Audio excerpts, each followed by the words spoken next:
Hi. Have you found yourself in a situation where you struggle to obey God's command because it didn't look rational?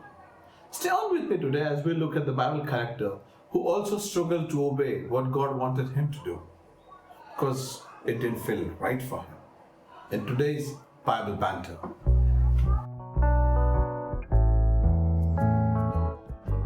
Welcome once again to today's Bible Banter. The character that we are going to talk about today is of Naaman. Now, Naaman was not an Israelite, but he was the commander in the army of King of Aram. He was also highly regarded by his king. That can be seen when his king took a personal interest in seeing him getting healed from the sickness that he had. Naaman had a leprosy. Now, when we hear this term leprosy, for us today, we might not really take it as something that was a serious sickness or a serious health condition. But back in those days, there was no treatment for leprosy. So if someone who had leprosy, he had to live with this leprosy till the time he dies. So there was no treatment. So Naaman, even though he was a big man in a society, a big man in an army, had leprosy and he had to live with that fact. One day, there was a slave girl who was working in his house. She told Naaman's wife about a man who lives in the land of Israel who can heal the condition that Naaman had. When Naaman heard it, he was really excited and he informed that to the king. King really got excited. He wrote to the king of Israel. When king of Israel received a letter from king of Aram, he was terrified. And he thought, maybe king of Aram is doing this intentionally because I cannot heal. I don't think of any way I can heal this man who had a leprosy. And he started shivering. He started crying. Bible says he tore his clothes because he was afraid now king of Aram would come or wage a war against him. But then there lived a prophet in this land of Israel, and his name is Elisha. When Elisha heard that he received a letter from king of Aram, he told king of Israel that when Naaman comes, send him to me. And as Elisha said to king did exactly what he was asked to do. He asked Naaman to go and visit Elisha. Now, on a day when Naaman visited Elisha, Elisha did not go out and just ran to meet Naaman. But he just sent a message to Naaman saying, there is a river, Jordan. Go and take bath in that river for 7 times. My dear friends, Naaman really got angry on this. He said, I expected that prophet to come. I expected that prophet to do something miraculous and heal me. But instead of that, he is asking me to go and take bath in that river Jordan. It didn't fit his logic. It didn't look rational. Now, River Jordan was not the best river in the region. It was small, and at times the water in that river was also not very clean. He said to himself, see, back in my place, I have rivers which are much better than this River Jordan. So he said, I don't want to do it. I will go away from this place. And that is what he did. He started his journey back towards this place. But then the servant of Naaman asked Naaman, sir, if he had asked you to do something that would have looked very difficult, wouldn't you do it? But taking bath in the river Jordan, not one of the most difficult things to do. What is harm in doing it?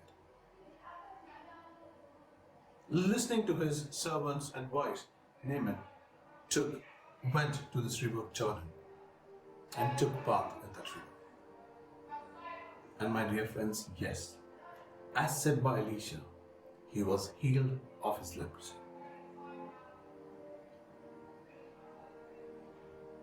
My dear friends, Naaman was healed because he did what God wanted him to do. He would have easily avoided God's work in his life.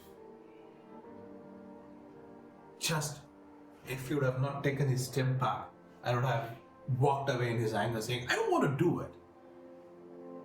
Or it really doesn't fit into my rational. There's no rational in that. There's no logic in that.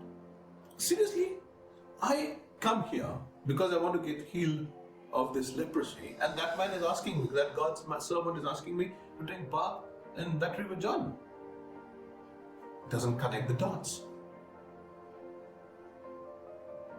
Is this not exactly how we sound sometimes?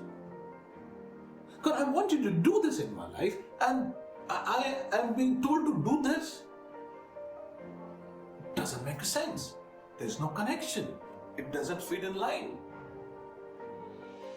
My dear friends, there are things that God wants to do in our life. But what is needed from us is obeying what God wants us to do.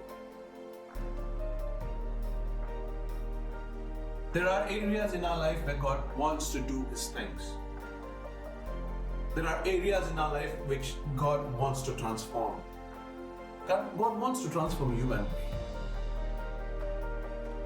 But at times we get lost in our own argument thinking it really doesn't fit my thinking. It is not the way I work out. It is not the way I see it. My dear friends, look towards God. Naaman obeyed God and was healed.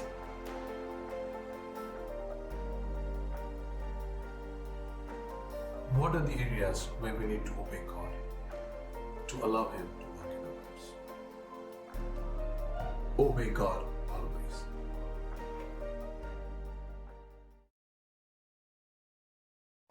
Trivia time. Now, last week we asked you two questions. How many women do we find in the genealogy of Christ? Surprisingly, in those times, women were never mentioned in any genealogy.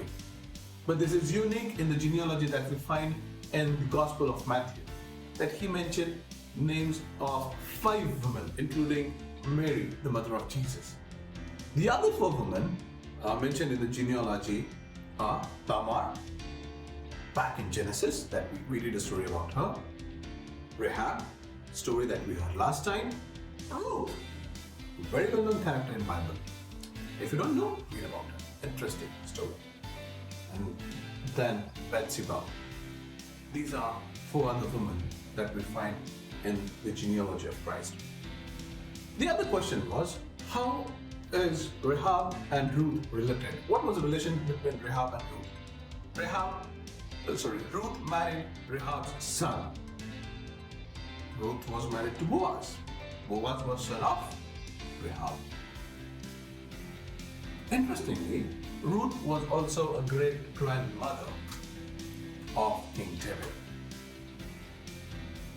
And then the genealogy goes on. Go on to the Gospel of Matthew to read the genealogy. Questions for this week. Elisha also had a servant who messed up things really bad. What was his name?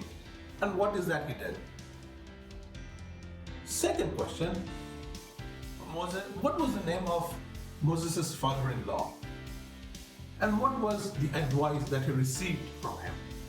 That brings us to the end of this video.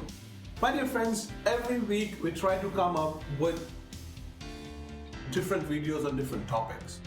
If any of the videos that we are making, if any of our online services, if any of our Sunday Club videos have been a source of blessing to you, please do like these videos. If you are blessed, please do share with your friends. Let them also enjoy the blessings of God through these videos.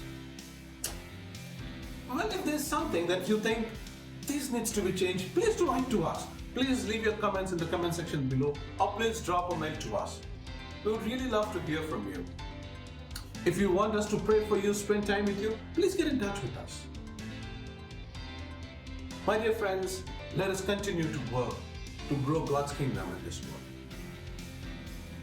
Till the next video, be safe and take care.